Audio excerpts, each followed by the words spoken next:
Hello Libra, I'm Marina from MarsStars.net and this is your monthly horoscope for May. This is a very interesting and important month because we have so many planets changing their sign positions, including Uranus, one of the outer planets, which will enter Taurus. And this will have a very interesting impact over the next 7-8 years for all of us.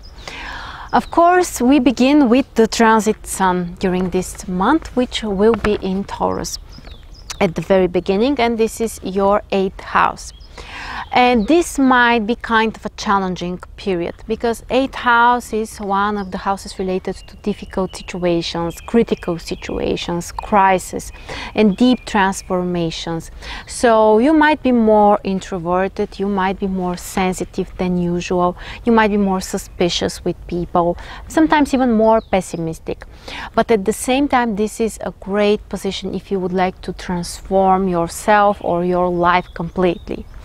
And think about actually what actions you can take in order to achieve that.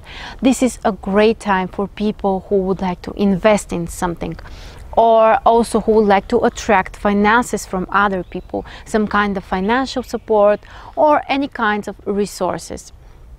And also, after the 21st of the month, the transit sun will enter Gemini and your 9th house. And this is a completely new situation.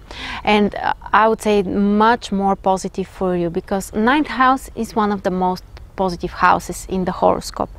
It's related to philosophy, it's related to learning new things, expanding your worldview, your belief is stronger. So definitely more positive time for you.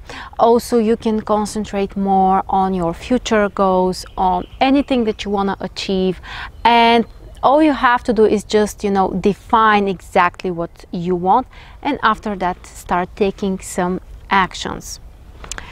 The other interesting position, Mercury. Mercury will be in 3 different signs during this month.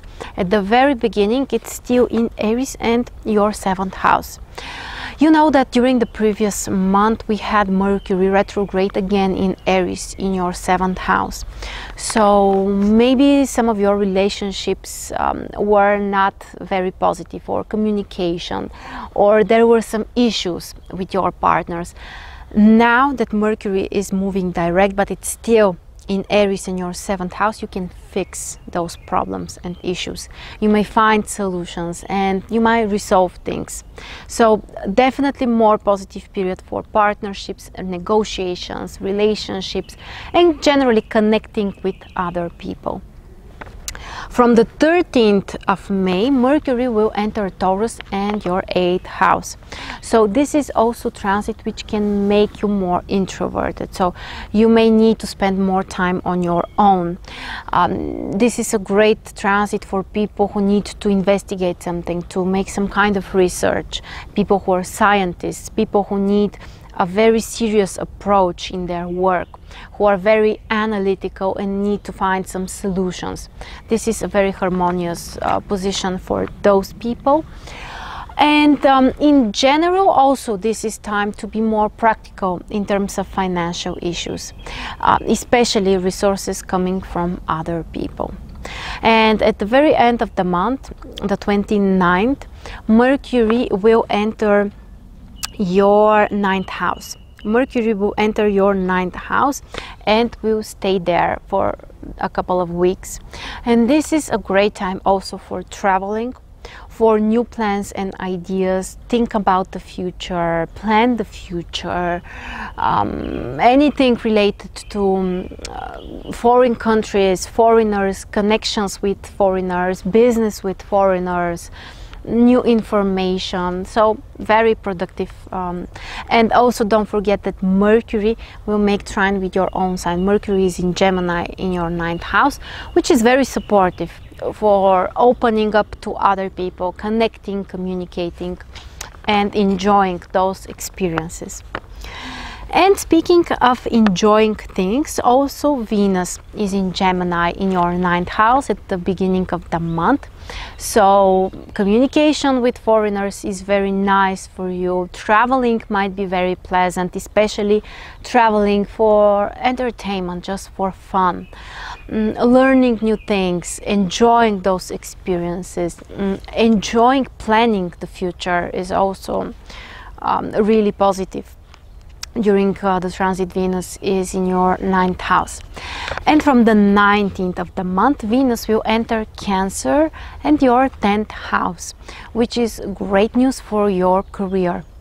You may really enjoy to spend more time on your work, or you may not need to work so hard, because Venus is not a really active planet, it's not a masculine planet. So you may even slow down a little bit, maybe do the things that you like more and not the others, which are more like boring responsibilities. Or also negotiations with co-workers might be very productive, with authority figures. Business which is related to Venus, anything related to beauty and art and entertainment and show business, this might be a very successful time for you. Okay, and then we have Mars. Mars will be in Capricorn in your 4th house until the beginning, until the middle of the month, which is a time when you need to focus on your home, maybe repair something at home, maybe fix something at home. In some cases, this may bring possible confrontations with your family members, so try to be more diplomatic, try to avoid those direct confrontations, because people are not so capable of negotiating and finding solutions. So the positive about this transit is to find something to repair at home, find something that to work on. If you have a garden, if you have, you know, anything that needs to be fixed, then this is a great time for you. And after the 16th, Mars will enter Aquarius and your 5th house, which is very supportive.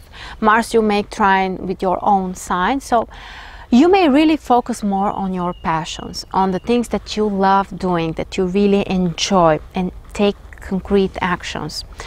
This might be some hobbies, especially if it's related to sports, especially if that's related to taking some risk, being brave.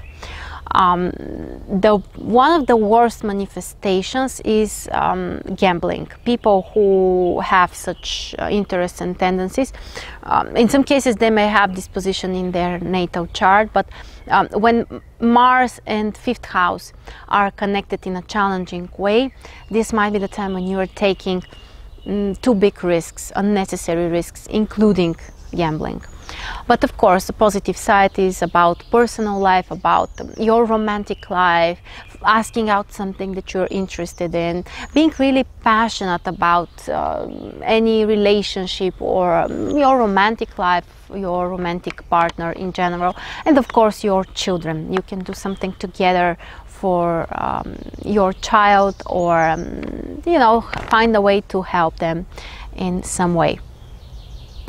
The most important event during May is the ingression of Uranus. Uranus will enter Taurus and will stay there for approximately 7 or 8 years. So this is a huge event for all of us, and we are all going to experience the influence of this ingression in different ways. So that's why I decided to make a free webinar, which will be on the 29th of April. And you can join us live. If you're watching later, you can also find the recording. The link is in the description below. So in this way, we're going to prepare for this ingression by understanding better the nature of Uranus as a planet and how it can manifest in your life in challenging ways or positive ways, how actually you can use and transform this energy. And also there will be another webinar which is on the 12th of May, and during this webinar we are going to focus more on predictions and basically how you're going to experience the influence of this ingression depending on your sun sign, depending on the different positions of your planet. So if you're interested in finding out more about this huge topic, one of the most important events during the whole year, and definitely the most important during May, you're absolutely welcome to sign up and join us for those webinars. So that's the most important I wanted to share with you. Thank you so much for joining me, and I'll see you very soon.